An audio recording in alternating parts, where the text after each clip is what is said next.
Hey guys, welcome back to the Friday Vlog, where we discuss activity that goes on here with the BuzWeaver channel. That includes things like current events, headlines that are in the news, pop culture, social media technology, and items of interest that come up during the week that allow us to have a little bit of a dialogue, as well as a few little shorts thrown in there as well. I want to thank all you guys across New Tech, as well as everyone here on YouTube, for your guys' continued support. We start things off from the New York Post. Trump slams New York judge's fraud ruling, says appeals court must reverse un-American decision. Former President Donald Trump blasted a Manhattan judge's ruling against him as horrible and un-American in a rambling social media post after he was found liable for fraud, resulting in the revocation of his New York business license. So, ladies and gentlemen, as we have talked about here on the BuzWeaver channel, we see the full-on political war against Donald Trump. The political war, the political persecution, not too dissimilar to the shadow campaign that we have talked about many times in the Moneyball article in Time magazine. This has reached an extraordinary fever pitch level. And as I talk to some of you guys in comments, remember, we still have a year and 2 months to go. And if it's already getting this wild, it's going to be extraordinary next year. You guys have to let me know down in the comments, how bad do you think it's going to get? And do you think, just kind of a side note, do you think Joe Biden will be the candidate for the Democrats in 2024? I'm just curious. You guys let me know down in the comments. The widespread attack against me, my family, and my supporters has devolved to new un-American depths at the hands of a deranged New York State judge doing the bidding of a completely biased and corrupt prosecutor, Letitia James. Trump 77 railed on his Truth Social platform after the ruling. This is Democrat political lawfare and a witch hunt at a level never seen before. It is an attempt to badly injure the opposing party's leading, by far, political candidate. He fumed. And he's absolutely correct. And we'll get into that since we just recently had the second debate, which was kind of amusing, but we'll get into that here momentarily. But the onslaught and attack doesn't end there. Another article from the New York Post. Real estate insiders bewildered by judge's $18 million valuation of Trump's MarALago would list at $300 million. There's all kinds of things wrong with this article, at least with what this judge is trying to do here. A New York judge's Tuesday ruling valuing Donald Trump's sprawling, headline-making Florida estate at $18 million has left industry experts perplexed. We have reached a point where even the experts in these fields, and I would imagine many within the legal field as well, seeing all this happening, must be shaking their heads and scratching their heads going, what in the world is going on? Have we reached a point in this country where the Democrats and the establishment either think people are so dumb they can't see what's actually happening, or they're so emboldened with what they're doing that they're just going to keep doing things to see what sticks and if they can do whatever they can to destroy Donald Trump? It's absolutely amazing.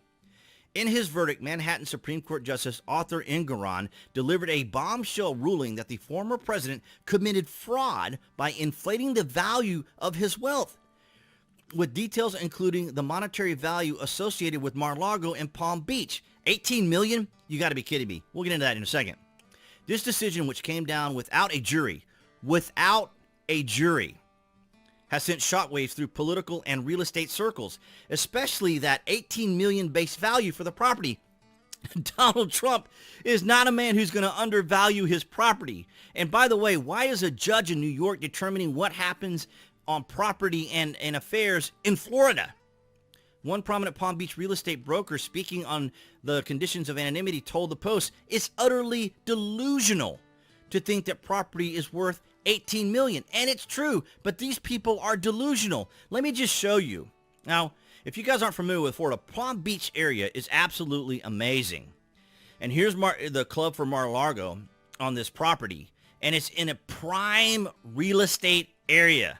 I mean, this is multi-millionaires live in this area. It is absolutely phenomenal. And you can see here from this aerial shot of MarALago and President Trump's property, how in the world is all that going to be worth $18 million? That's absolutely extraordinary. See here, MarALago is a vast 17-acre estate in Palm Beach, boasting 58 bedrooms, 33 bathrooms, 12 fireplaces, 5 tennis courts, and 20,000 square feet ballroom, decorated with gold leaf worth millions. So it's on 17 acres on this prime real estate in Florida, in Palm Beach, and you're going to try to tell me that Donald Trump is going to say that this is all worth $18 million? That is absolutely outrageous. But it doesn't end there. From the AP, judge overseeing case to remove Trump from ballot agreed to order banning threats and intimidation. So here's the thing that's really curious to me and probably to you guys. So first off, they say Donald Trump can't win.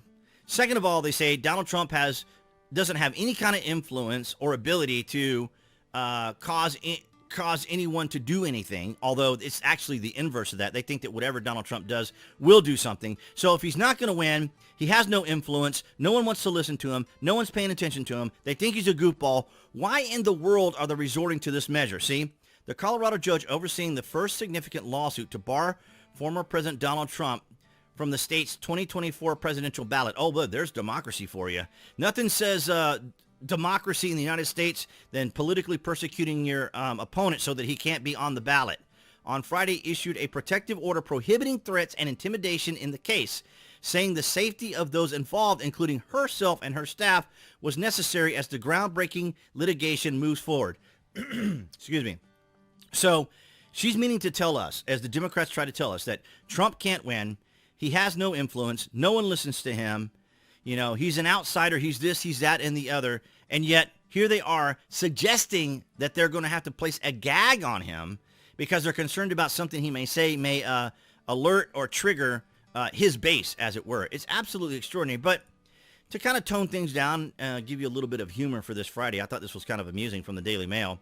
Donald Trump declared winner of second Republican debate in Daily Mail poll, even though he stayed away. So it's kind of funny. Former President Donald Trump won the second Republican debate on Wednesday night by simply staying away, according to a snap poll of Republican viewers for DailyMail.com. So, of course, this is just the Daily Mail poll, but that's absolutely hysterical to me.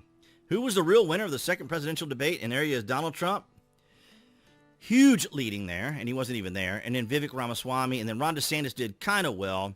Nikki Haley is still there, but I think as we continue, as we go into 2024, and as the state's electors start voting, I think that we're going to start seeing a lot of these also-rans, as Styx likes to call them, also-rans, will probably drop out.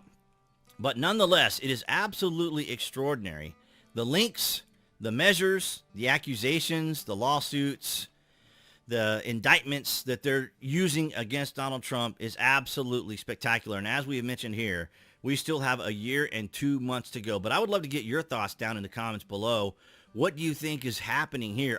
Has the establishment uniparty gotten so desperate and so insane with Trump derangement syndrome, as some people call it, the TDS, that they're just doing anything and everything they can to ensure that Donald Trump isn't elected? Is absolutely amazing. I'd love to hear from you guys, and that's what I had for you this Friday.